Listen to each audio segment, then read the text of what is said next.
down the middle and making jump rings.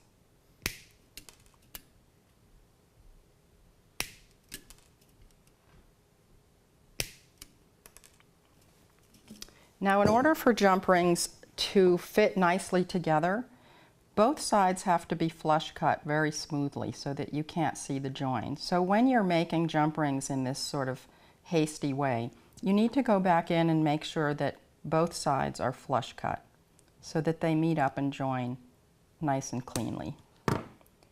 And you should be able to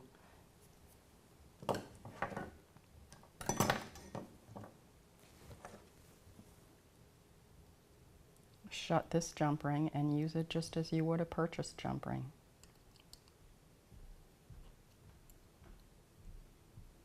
One of the best tricks to know when you're making wire jewelry. Another popular technique in wire making is spirals. They add some flourish to your designs, and this bracelet is full of them. This is a round spiral, and she's gone ahead and done a triangular spiral. So I'm going to show you how to make spirals. You only need two tools. You need your round nose pliers to start the spiral, and then the flat nose pliers to continue the spiral. So let's start. The beginning of your spiral should be a very small round loop, which we've covered before. So that's the beginning. At this point, you switch to your flat nose because you have a lot more area to hold the spiral in. And you're using this as just a holder as you push the wire around with your other hand the core. And you can see the spiral start to form.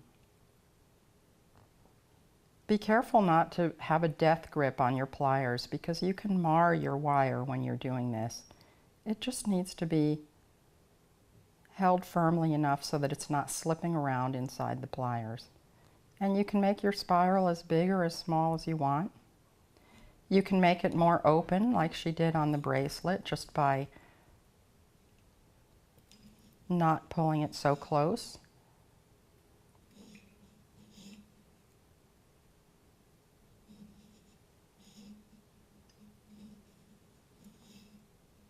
For a different sort of look. But you're really doing all of the manipulation with your non-dominant hand and holding the piece in your dominant hand in the pliers. And that's all there is to making spirals. You can cut that off and you can finish that with a simple loop to make a charm. Remember, a simple loop is just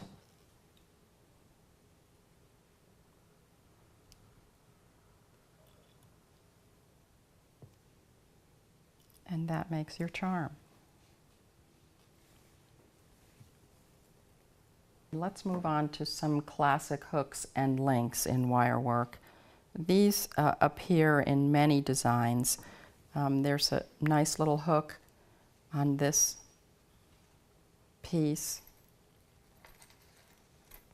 another hook on this piece. So we'll start with the hooks. This is a very basic hook. We'll do this one first and then we'll move on to this S hook. The basic hook is actually very similar to making an ear wire, which we'll go into later. You start and you can work right off the spool and depend on how big a hook you need to make as you're going along. The first thing you do is just make this simple loop on the end. Then you want pliers with a larger mandrel for the hook shape. So I use this step mandrel pliers. It's a handy tool to have. And I place my loop right next to the straight jaw. I bend my wire around the round jaw. Instantaneously, I have a hook. But in order to make it look a little more like a professional hook, we're going to cut it off about across from the loop and take our round nose pliers and just tweak it out a little bit. And then you have a hook that looks like a hook. The S hook is similar, the same tools. You use the same tools. You start with making a loop on the end of your wire.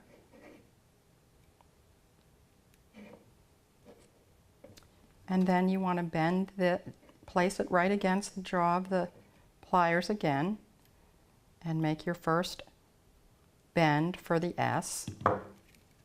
At this point, you're going to cut it off the spool of the wire and start in the opposite direction.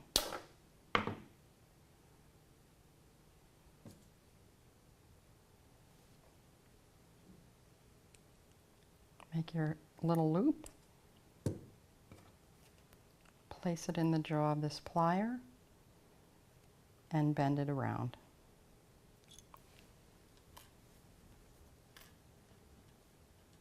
And you can make those all different sizes. If you want a real dramatic piece, you can use very heavy gauge wire and make it the focal point of your necklace. That's very cool looking.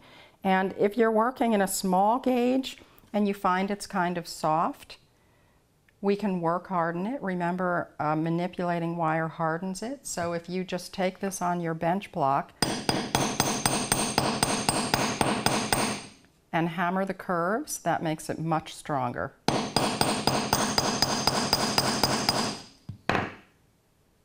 Much stronger spring in it just from doing that little bit of hammering. This is a classic swan loop. This is made by making a spiral, which we just learned in the last segment, and then continuing it on to make a hook. And I can show you how to do that. I think I'll use this silver wire. And we're making a big open spiral. You can see that. It's a big sort of sloppy open spiral. It's funky. But you start the same way.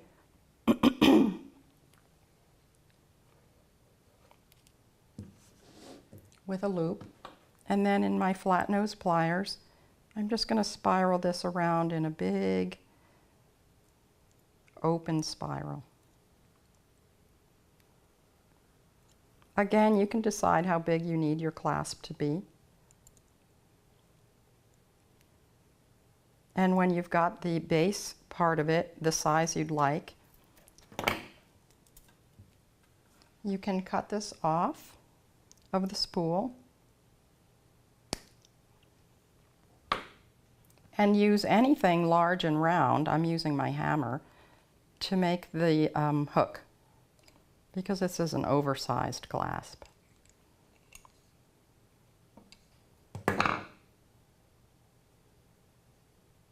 And just for a little flourish, I'm going to turn up the end of my hook into a little loop. And that's your swan clasp. Again, I would generally hammer the top of that curve to make it a nice springy, secure clasp.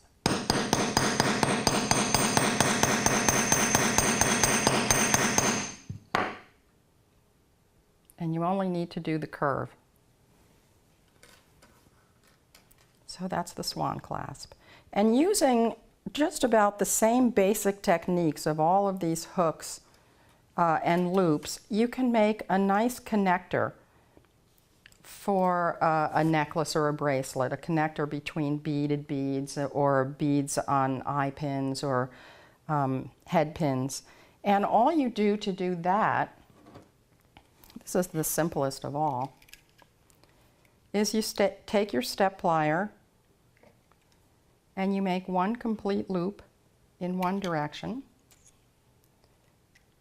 Place your loop right against the jaw that is not stepped, and pull this around in the opposite direction.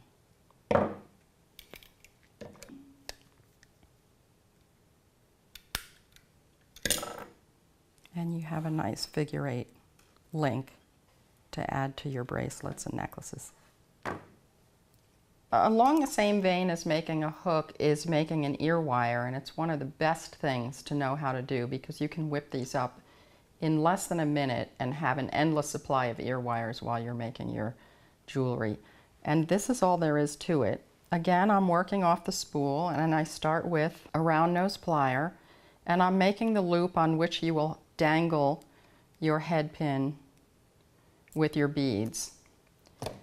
And then I hold that loop right next to a Sharpie. A Sharpie turns out to be the perfect size mandrel for making an ear wire.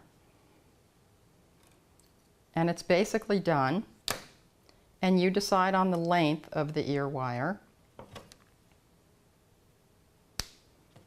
And just as they do them in the stores, you can take your round nose pliers and give it a little tweak on the end, and you have a finished ear wire. You can decorate these. You can do what you did on your hooks and hammer the top of the loop a little bit. But remember that this is the portion that goes through your ear, and I have found that 20 gauge wire is the most comfortable wire. It's the most durable for dangling things on, because a thinner gauge gets sloppy, but it's not too thick to hurt the holes in your ears. So 20 gauge is what I always recommend. And you can churn these out and make them any size you want and any depth, and they're terrific. Let's talk about piercing our wire. Sometimes you can use piercing just for a decorative element. On this bracelet, this charm, the artist decided to just pierce a few holes in it to make it look a little aged and ethnic. And then there are other times when you want to use piercing for something very fundamental, like making a head pin from which you can dangle something. I've already made a head pin here with the hammered end, and I want to be able to put a hole in it so that I can dangle a briolette loop or any sort of bead from it. And I always use an awl to do my piercing. I know you can use drills, you can use flex shafts, and I'm fairly lazy, and I grab the nearest tool I have to me, and the awl has worked very well for me. And I just put it right in the middle.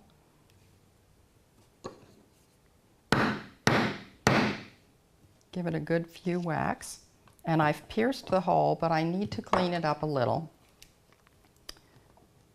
I turn this over and I hammer it back flat. And then I give it one more shot.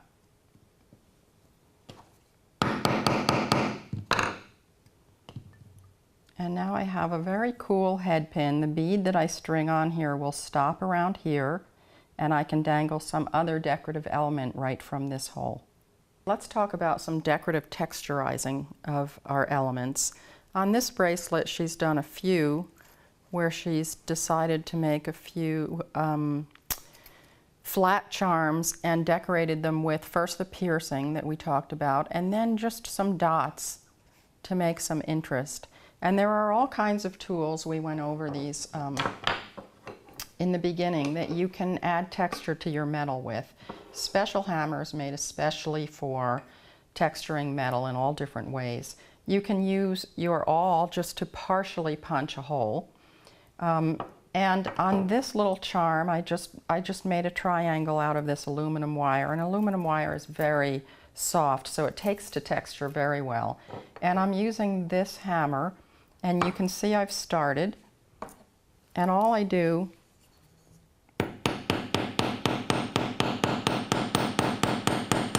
is hammer down the length of it, and it starts to give it this really nice lined texture. And so it goes from being just simple round wire to something that really looks like you put some thought into it. A lot of the designs in this book have been oxidized, which means they have been antiqued with liver of sulfur to make them look sort of older and unearthed, sort of. You can see these two bracelets have been oxidized. They have a gray or darker look. This is virgin silver chain here that has not been oxidized, and these earrings have not been oxidized, but I'm going to show you with one of these earrings how the metal changes when we put it into liver of sulfur.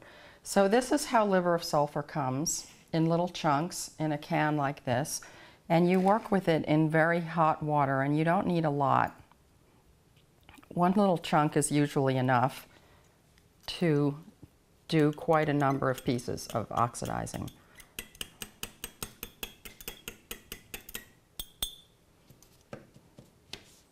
So these earrings are very shiny silver.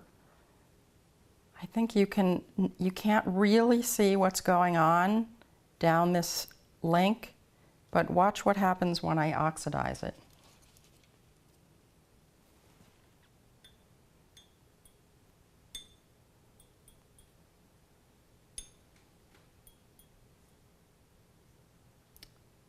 Liver of sulfur, also, if you experiment with heat and times left in, you can get more than just black. You can get some beautiful colors of the rainbow on your silver. You can see it turning gray.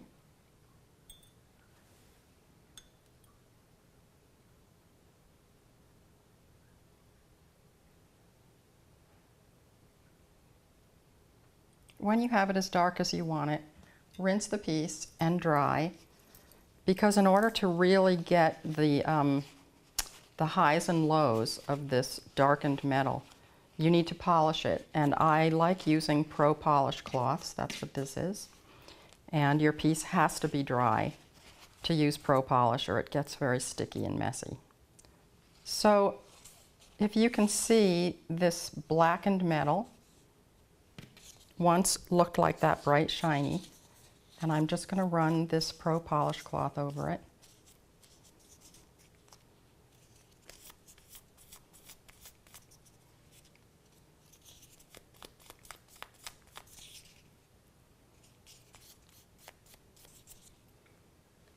So now you can see much more detail in this link that is connecting these jump rings. You can see there's two bald ends, and they go through the jump rings and wind up the link sort of like a vine. And you can see what a difference it makes between the unoxidized one and the one we've just livered of sulfur. Okay, I'm going to show you a few very basic tricks with the micro torch. We're going to ball some head pins, because when you make bald head pins, it looks really way more artistic, your finished work. And then I'm going to show you an S-clasp, which we did before, but we're going to ball the ends, also sort of artistic looking. So you're working on a fireproof tray on your table, and then over a fire brick. And this is your micro torch, and I'm just going to turn it on a medium flame. And I have my heat tools here, because I don't want to ruin my regular tools by using them in the flame. And I always hold the wire with my heat tool and get my other hand far away. Now this will happen pretty fast, because this is 22 gauge wire. So watch as I dip it in the flame. And there's the ball. So I'm going to quench it. I'm going to cut it. Let's say I need a 3-inch head pin. There's my head pin. And if I need a whole slew, I can just continue down this piece of wire, making one after another, cutting them to the length I need. And if you have larger holed beads, you can hold the wire into the flame a little longer to get a heavier ball, which will hold on the larger holed beads. And if you can't get a large enough ball bead on there to hold your really large holed beads, you can step up to heavier gauge wire. And each successive heavier gauge wire makes bigger balls when you hold them into the flame. I'll show you this one. This is about 18 gauge.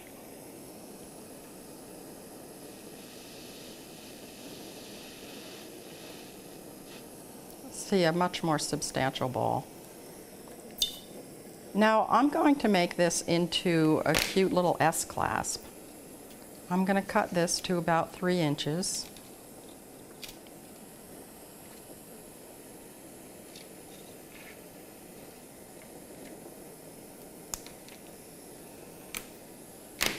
hold the other end in the flame so we have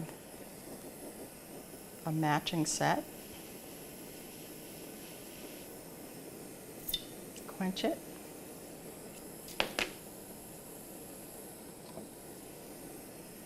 We can turn this off.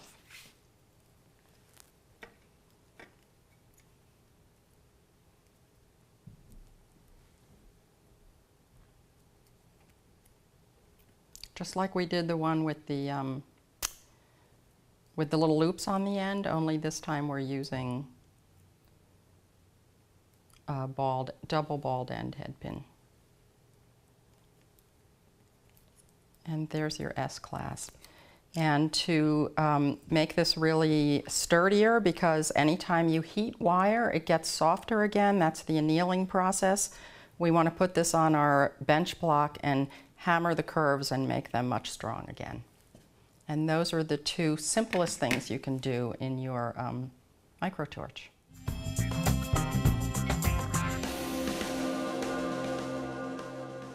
So now that you know how to make head pins and bald head pins and loops, I'm going to show you how to make this necklace, which happens to be matching to this set of earrings. This is made solely with wire and these beautiful glass disc beads and nothing else, and it's really a beautiful dramatic necklace. So what I've done ahead of time, just to save some time, is I have made a bunch of bald head pins and I've hammered them a little for texture. You can see in between these beads there is hammered wire, and that's the length of my head pin. So to make these links, you just slip this head pin onto one of the glass beads, take your chain nose pliers, and hold it right against the bead and push over. And that way you are leaving a little bit of depth there for the next head pin to fit into.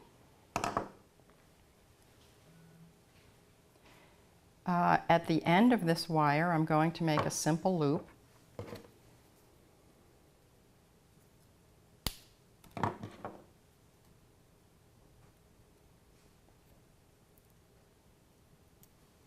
And then I'm going to do the same thing with the next bead.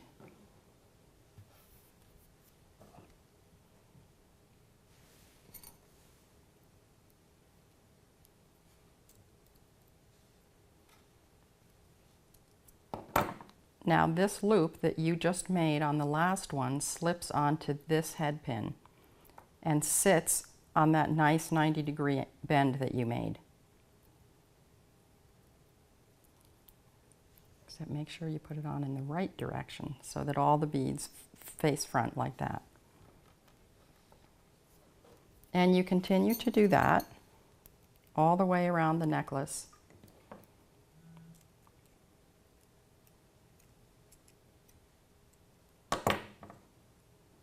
This a little shorter. Make my simple loop.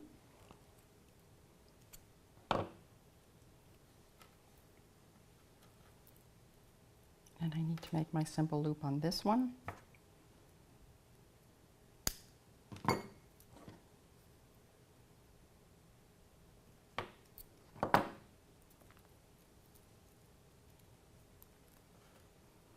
And I'm slipping that simple loop right around the back of this bead.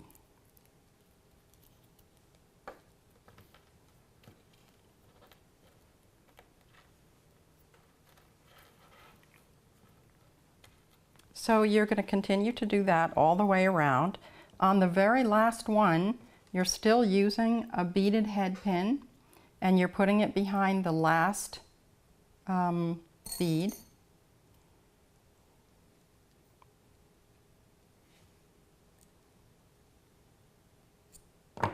And at the end of this, you make a nice little hook.